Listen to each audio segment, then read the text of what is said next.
At first, nobody noticed anything unusual. HMP Garth was like every other high-security prison in Britain: gray walls, strict routines, controlled movement, and a quiet tension that never truly left the air. Staff came in, did their shifts, and went home. Prisoners followed schedules measured in minutes, not choices. On paper, it was a system built on order. But beneath that order, something else was happening. Something invisible.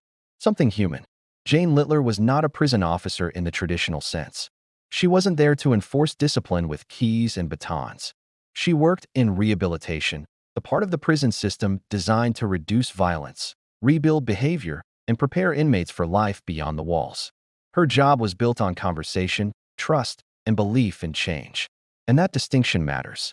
Because relationships don't usually begin with rules being broken. They begin with familiarity. Every day, Jane walked through the same gates, passed the same corridors, spoke to the same faces. Over time, routines softened into normality. Conversations became easier. Names replaced numbers. Stories replaced files. This is how boundaries begin to fade, not suddenly, but quietly. The public often imagines prisons as places where lines are thick and impossible to cross. In reality, those lines are held together by people. Tired people, overworked people, people carrying stress, empathy, and emotional weight into environments that offer no space to release them. Jane was one of those people. She worked closely with prisoners, encouraging change, listening to regret, acknowledging trauma. In a system where many inmates feel unseen, being heard can feel powerful. And for staff trained to listen, that power is easy to underestimate. What no one saw at first was the gradual shift. The conversations that lingered a little longer. The attention that felt personal, not professional. The sense of being understood in a place built on isolation. This is not a story about a single moment of failure. It's a story about slow erosion. Inside prisons, emotional boundaries are as critical as physical ones. When those boundaries weaken, the consequences are rarely immediate, but they are always severe. Somewhere between scheduled sessions and informal exchanges, the relationship crossed into territory that prison systems fear more than violence itself: personal attachment. Because when emotion enters a prison relationship, control becomes unstable.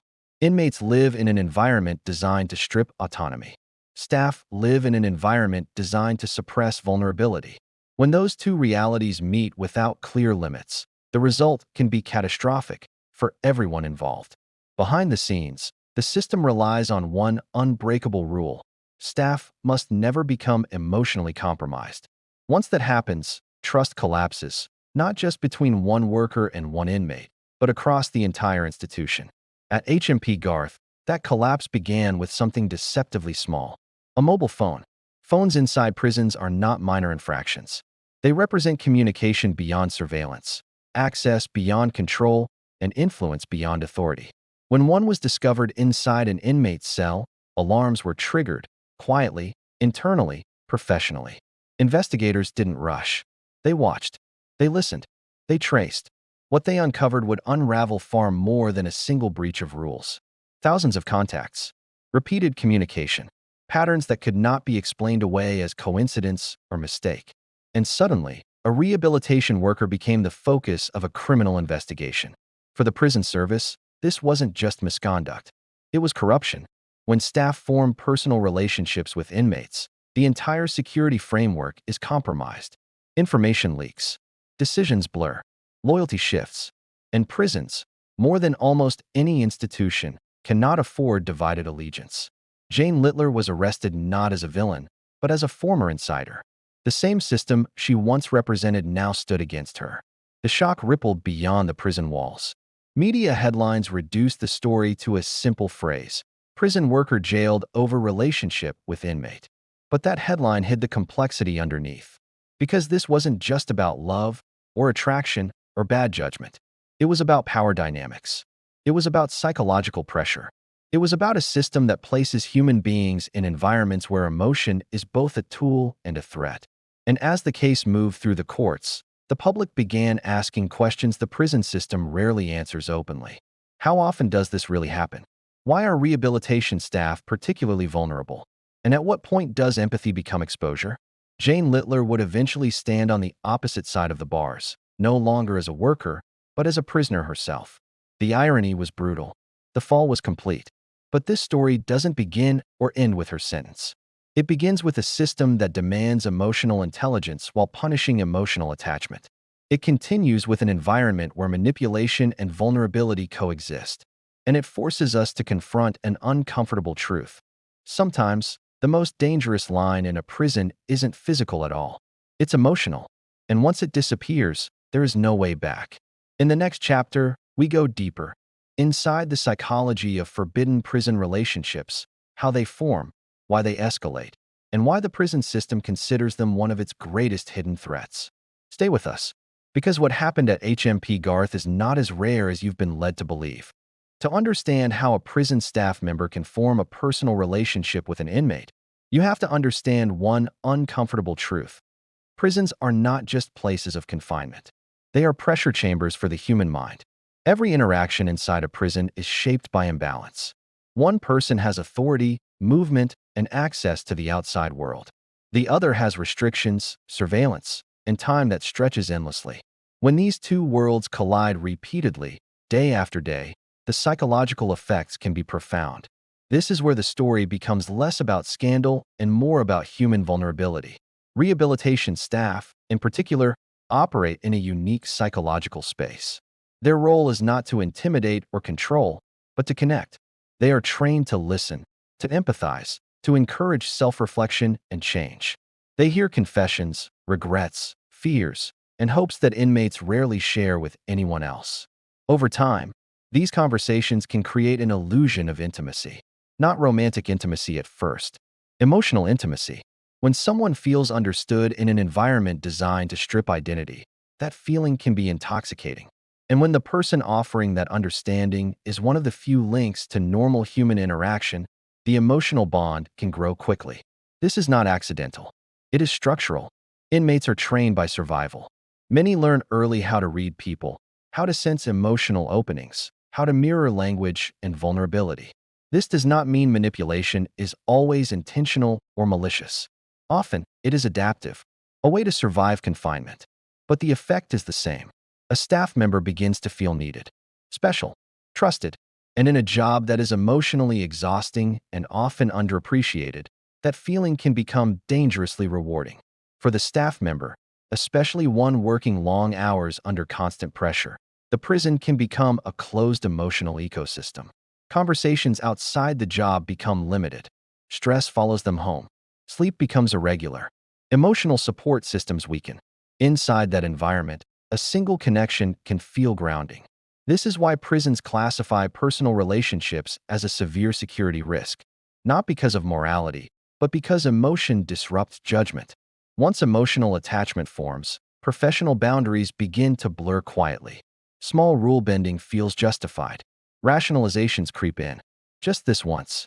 No one is being hurt. I'm still in control. But control is the first thing to disappear.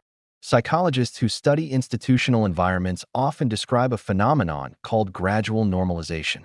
When exposure to abnormal conditions becomes routine, behaviors that would once feel unthinkable slowly begin to feel acceptable. In prisons, this can happen on both sides of the bars. For the inmate, the relationship may represent access, influence, or emotional escape. For the staff member, it may represent connection, validation, or relief from isolation. Both may believe they are choosing freely. In reality, both are being shaped by the environment. This is where the power dynamic becomes dangerously complex. On paper, staff always hold authority. In practice, emotional dependence can invert that power.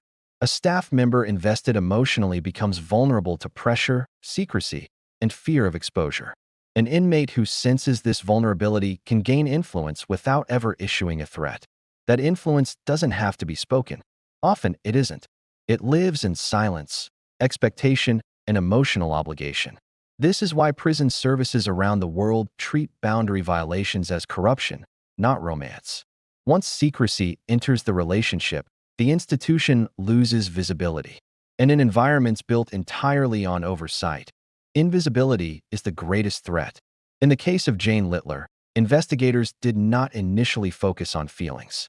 They focused on patterns, communication frequency, behavioral changes, access anomalies. Because psychology leaves footprints, late conversations, increased familiarity, unusual protectiveness, deviations from protocol that appear minor in isolation but alarming in combination. By the time emotional attachment becomes visible, the system has usually already been compromised. And this raises a question few documentaries ask directly. Why are rehabilitation workers particularly vulnerable? The answer lies in role conflict. They are asked to be empathetic without becoming emotionally involved, to care without attachment, to inspire change without sharing personal ground. It is a psychological balancing act that requires constant reinforcement and support. When that support is missing, the risk increases. Understaffing, high caseloads, and limited mental health resources leave many prison workers emotionally exposed. The job does not end at the gate. The stories follow them home. The stress accumulates. And without proper outlets, emotional boundaries weaken. This does not excuse misconduct, but it explains the pathway. Public narratives often simplify these cases into moral failure. But the reality is more complicated and far more instructive. Because when we reduce these stories to scandal, we miss the warning signs. We miss how ordinary routines can become extraordinary risks. How professionalism erodes not through rebellion, but through familiarity. How systems that rely on emotional labor must also protect the people performing it. Jane Littler's case shocked Britain not because it was unheard of, but because it exposed something many prefer not to see. Prisons are not emotionally neutral spaces. They are human systems under constant strain. As the investigation into her conduct deepened, the emotional dimension faded into legal language. Charges replaced conversations. Evidence replaced intention. And the justice system did what it is designed to do. It assessed actions, not feelings. But for viewers watching from the outside, the psychological questions linger. Where exactly is the line between empathy and exposure? How do institutions protect staff without dehumanizing inmates? And how many similar stories never reach the headlines? These questions matter because this case is not an anomaly. It is a symptom. In the next chapter, we will examine the moment the system intervened, how one discovery triggered a full-scale investigation, how digital evidence changed everything, and how quickly a private connection became a public collapse. If you think this story is about emotion alone, stay with us. Because once the system steps in, emotion no longer matters. Evidence does, and everything changes. Every system has a breaking point. In prisons, it is rarely dramatic. There are no alarms blaring, no cinematic confrontations. Instead, collapse begins quietly, through procedure, paperwork, and patterns that no longer add up. At HMP Garth, that moment arrived in the form of something deceptively ordinary. A mobile phone. Inside a British prison, a phone is not just contraband. It represents an invisible tunnel through walls designed to block all unsupervised contact with the outside world. Phones allow unmonitored conversations, financial coordination, emotional dependency, and influence beyond institutional control. That is why every discovery triggers protocol, not panic. When the phone was found during a routine search, staff followed process. The device was secured, its presence logged. And then, quietly, the investigation began. No accusations, no assumptions, just questions. Who had access? How did it enter the prison? Who had been communicating through it? Investigators understand that contraband rarely appears by chance. Phones arrive through systems, sometimes external, sometimes internal. And internal breaches are treated with particular seriousness because they represent compromised trust. The phone was sent for forensic examination. What digital analysts found would shift the focus away from the inmate entirely. Thousands of contacts, repeated communications, consistent patterns linking the device to one external number over an extended period of time. Not sporadic, not incidental, sustained. That number belonged to Jane Littler. At this stage, the investigation did not become public. It became precise. Prison authorities work closely with regional organized crime units because corruption cases often extend beyond individual behavior. The concern is not just what happened, but what could have happened. Once a staff member is emotionally or practically compromised, every interaction becomes suspect. Every decision is re-examined. Every past access point becomes a potential risk. Jane was suspended. From the outside, suspension can look administrative. Inside the system, it is seismic. It signals that the institution no longer trusts one of its own. Investigators widened their scope. Phone records were cross-referenced. Shift patterns were examined. CCTV footage was reviewed. Communications were mapped against work schedules to identify overlaps. This is how modern investigations unfold, not through confession, but through correlation. And the correlations were impossible to ignore. Communication spikes aligned with working hours. Gaps aligned with leave. Patterns suggested not just contact, but coordination. The relationship had left a digital trail far more detailed than either party likely understood at the time. This is one of the defining features of institutional collapse in the digital age. Emotional secrecy does not survive data. As the investigation deepened, authorities moved beyond the prison walls. Search warrants were executed. Jane's home was searched. Personal devices were seized. Notes, messages, and items were examined not for emotional meaning, but for evidentiary value. This is where the story shifts from psychology to accountability. Letters were found. Personal communications that confirmed the relationship had crossed professional boundaries. Evidence suggested involvement in passing prohibited items into the prison, a charge that transforms misconduct into corruption. In the eyes of the law, intent matters less than action. The justice system does not ask why someone felt connected. It asks what they did with that connection. Jane was arrested. For someone who had spent years entering prisons as staff, being processed as a suspect represented a complete reversal of identity. The same procedures she once enforced now applied to her. The same system she once trusted now scrutinized her. This is the moment many documentaries gloss over, the internal collapse. Because legal consequences are not just about sentencing. They are about displacement, about losing professional identity, social standing, and future certainty in one stroke. Jane was charged with misconduct in public office. Additional charges followed related to the introduction of prohibited items into a prison. Each charge carried not just legal weight, but symbolic meaning. Misconduct in public office is not a technical offense. It represents betrayal of trust at the highest institutional level. As the case moved toward court, public narratives simplified rapidly. Headlines focused on the relationship. Commentary leaned toward scandal. Online discussions stripped nuance in favor of judgment. But inside the courtroom, the story unfolded differently. There was no debate about emotions, only evidence. Thousands of communications, physical items, timelines, expert testimony. The methodical assembly of a case built on documentation rather than drama.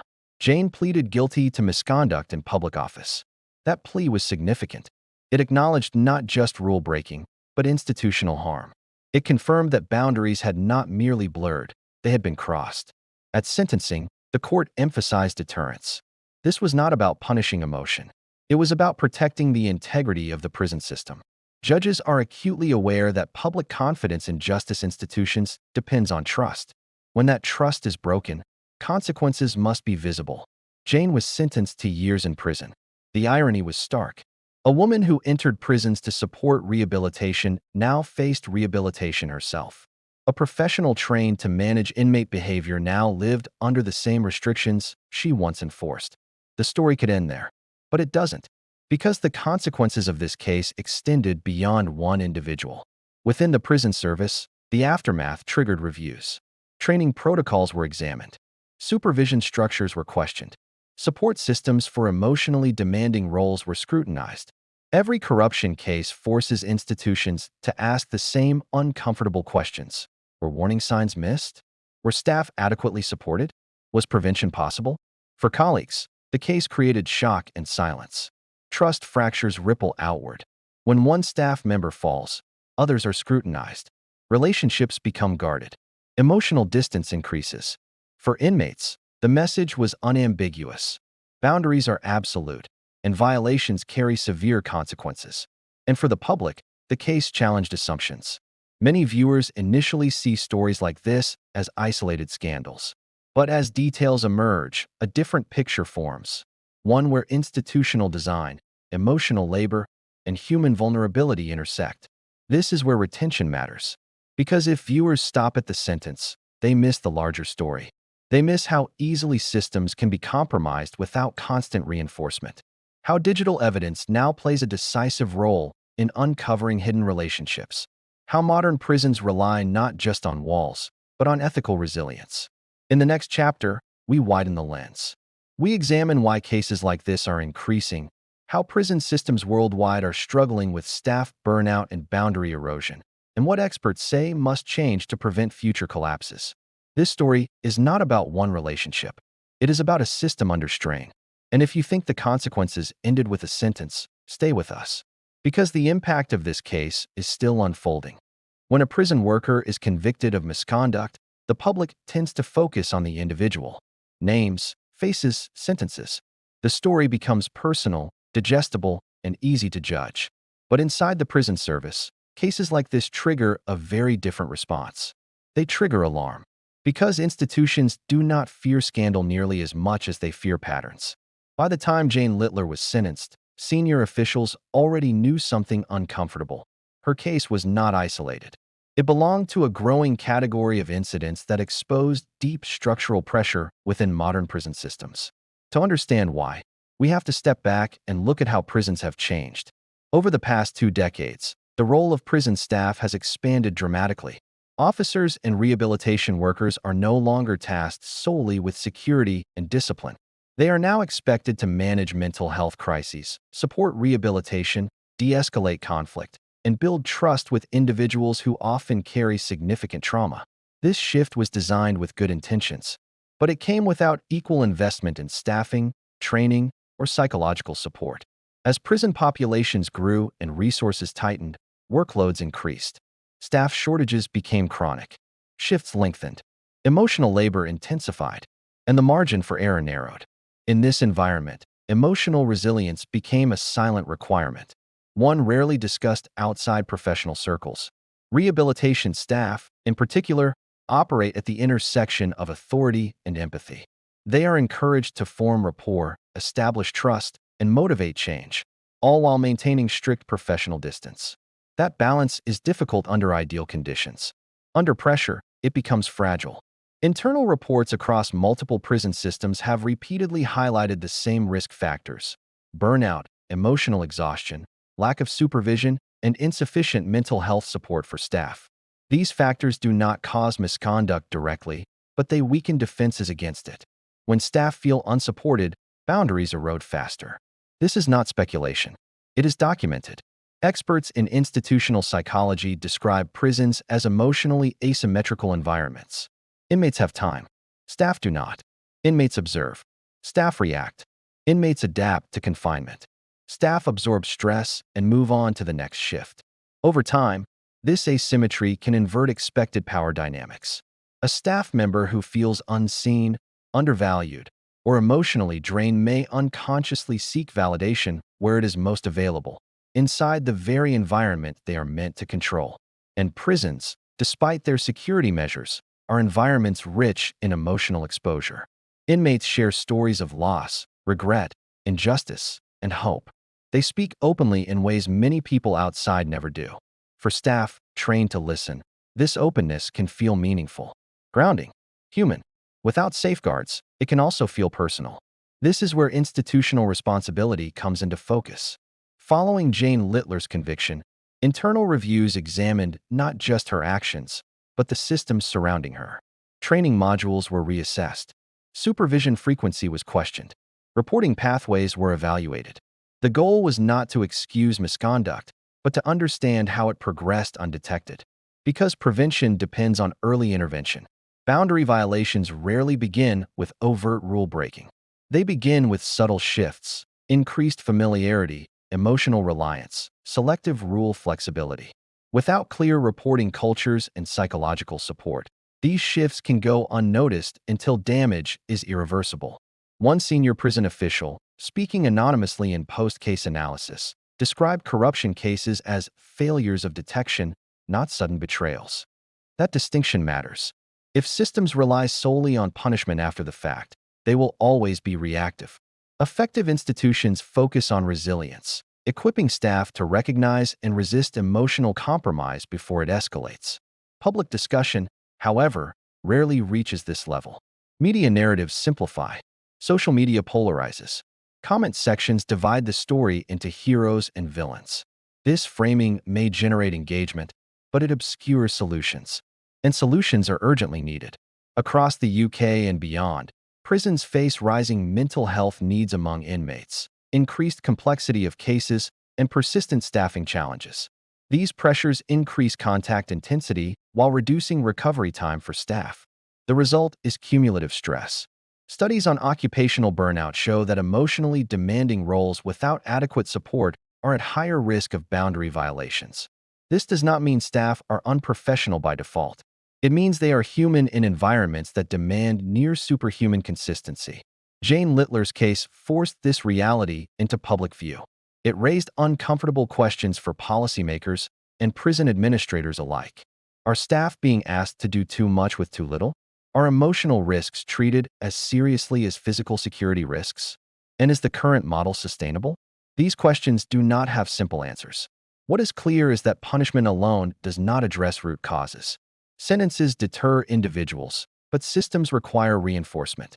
In the wake of the case, discussions around enhanced psychological screening, ongoing mental health support, and clearer supervision structures gained momentum. Some advocated for reduced caseloads for rehabilitation staff. Others emphasized the need for stronger peer support networks and confidential reporting channels. These are not radical ideas. They are protective ones. Because when institutions fail to protect their staff emotionally, they expose themselves structurally. This is where public understanding becomes critical. Viewers who engage deeply with stories like this begin to see prisons not as static institutions, but as living systems shaped by policy, culture, and human limits. That understanding shifts the conversation. It moves us away from blame alone and toward prevention, away from scandal and toward reform. And yet, even as institutions adapt, the consequences for individuals remain severe. Jane Littler's sentence was not symbolic. It was real. It carried loss of freedom, reputation, and future prospects. The justice system made its position clear. Emotional explanation does not negate institutional responsibility.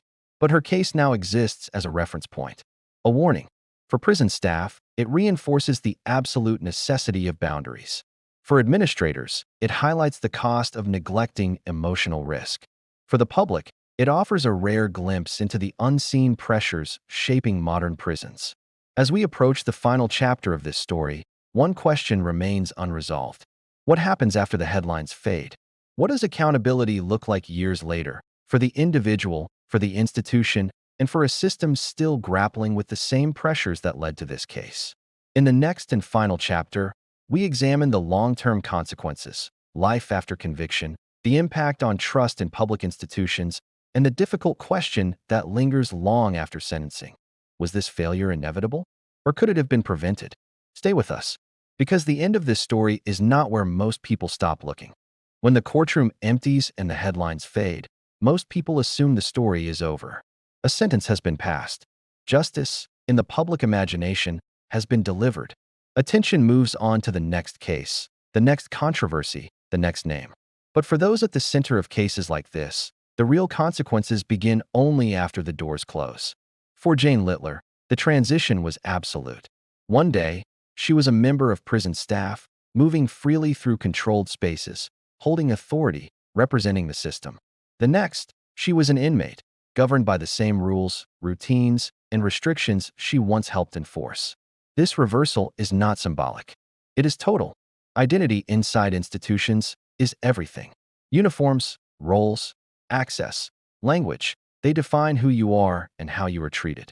When that identity is stripped away, what remains is vulnerability. Former prison staff who become prisoners experience a particular kind of isolation. They understand the system too well. They know the routines, the power structures, the limitations. They know how little privacy exists, how slowly time moves, how permanent confinement can feel. And they know that the label former staff never truly disappears. This is rarely discussed publicly, but it matters. The justice system does not distinguish between types of prisoners when it comes to accountability. But socially, the transition carries unique psychological weight. Familiar spaces become hostile. Former authority becomes exposure. Knowledge becomes burden. Rehabilitation, in this context, takes on a different meaning. Jane Littler's sentence was designed to punish wrongdoing and deter future misconduct. But it also placed her inside the very system she once served. a system that now views her through an entirely different lens. For the prison service, the case did not end with sentencing either. Trust, once broken, is difficult to restore. Public confidence in institutions relies on the belief that systems are fair, controlled, and resistant to corruption. Cases like this challenge that belief. They invite scrutiny not just of individuals, but of safeguards. In the months following the conviction, discussions within correctional systems continued quietly. Policies were reviewed, training materials updated, risk assessments refined, not because the system failed completely, but because it revealed where it was fragile. This distinction is important. No institution can eliminate human error entirely, but strong institutions learn from exposure. They adapt. They reinforce weak points. They accept that prevention is as important as punishment. For prison staff still working inside these environments, the case served as a cautionary tale. Boundaries were reinforced. Reporting mechanisms emphasized. Supervisors reminded teams that professionalism is not just about rules, but about emotional distance. At the same time, conversations around staff well-being grew louder. Because fear alone does not protect systems. Support does. And this is where the story becomes larger than one person. Cases like this force society to confront uncomfortable truths about work that demands emotional labor under extreme conditions. They challenge the assumption that professionalism is purely a matter of character rather than capacity. How much emotional pressure can individuals absorb before boundaries weaken? How do institutions protect people without isolating them? And how do we balance empathy with authority in environments built on control? These questions extend far beyond prisons. They apply to hospitals, schools, social services, and any system where power and vulnerability intersect. This is why the Jane Littler case resonated so widely. It wasn't just about a forbidden relationship. It was about human limits inside rigid structures. And the public response reflected that complexity. Some viewers felt anger. Others felt disappointment. Some expressed sympathy. Many were simply confused by how something like this could happen at all. That confusion is revealing. It shows how little most people understand about the emotional realities of institutional work. How distance between public perception and lived experience creates misunderstanding. Documentaries like this exist to bridge that gap. Not to excuse wrongdoing. Not to sensationalize failure. But to explain how systems succeed, how they fail, and what those failures teach us. Because understanding does not weaken accountability. It strengthens it. As time passes, Jane Littler's name will fade from public conversation. New cases will emerge. New headlines will take its place. That is the nature of attention. But the lessons from this case remain embedded within the system. Every training session that emphasizes boundaries.